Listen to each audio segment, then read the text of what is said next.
Hi, boys and girls, families, friends, whoever's out there today. I have a story for us to read. It's one of our favorites in 202. And you know what I say, it's always good to reread a story. So, Joey has never heard this one before. He's behind me. He's ready for a story. Right, Joe? Jojo. He's a little sleepy right now. So, boys and girls, sit tight and ready for a great story. So the author and illustrator of this story is Oliver Jeffries. So he did the words and the pictures. And the title of this story is The Incredible Book-Eating Boy. And there's a little message on the back, a little disclaimer. It's like a warning, warning. It says, please do not try to eat this book at home. Oh boy, I don't know. Let's see what this is all about. All right, sit tight. Here we go. Henry loved books, but not like you and I love books. Not quite. Henry loved to eat books. It all began quite by mistake one afternoon when he wasn't paying attention.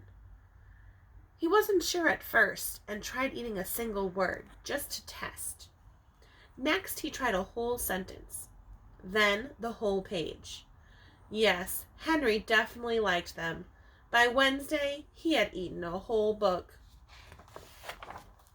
And by the end of the month, he could eat a whole book in one go.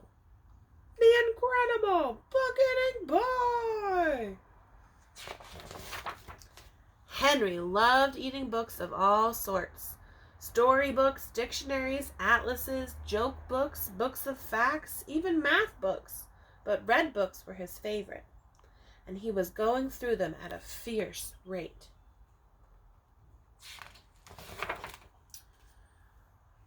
But here's the best bit. The more he ate, the smarter he got. He ate a book about a goldfish, and then he knew what to feed Ginger. Before long, he could do his father's crossword in the newspaper. And he was even smarter than his teacher in school. Henry loved being smart. He thought that if he kept going, he might even become the smartest person on earth. So he kept eating books, and he kept getting smarter and smarter and smarter. He went from eating books whole to eating them 3 or 4 at a time. Books about anything. Henry wasn't fussy. He wanted to know it all. But then things started going not quite so well. In fact, they started going very, very wrong. Henry was eating too many books, and too quickly at that. He was beginning to feel a little ill.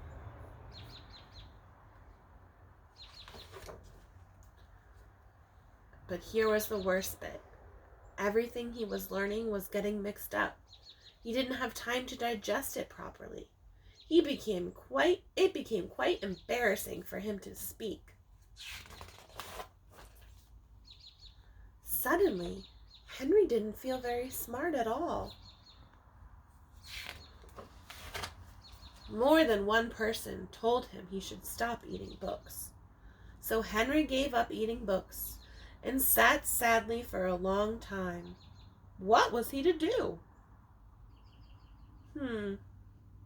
What could Henry do instead of eating the books? After a while, and almost by accident, Henry picked up a half-eaten book from the floor. But instead of putting it in his mouth, Henry opened it up and began to read. And it was so good. Henry discovered that he loved to read. He thought that if he read enough, he might still become the smartest person on earth. Now, Henry reads all the time. Although every now and then, he took a little bite of our book. Yikes. Boys and girls, I hope you liked that story. Can you think about what your favorite book is? I know you all love to read. Talk about it with someone that you're with at home, or you could write about it and show me your words tomorrow. Tomorrow at 10 o'clock in the morning on Friday, we're going to have morning meetings so we can sing our song together and check in to see how we're feeling. So I hope you can join us. Tell your families that you should get your phone or your tablet or your Chromebook ready on Zoom so that you can chat with us, okay? Bye, guys.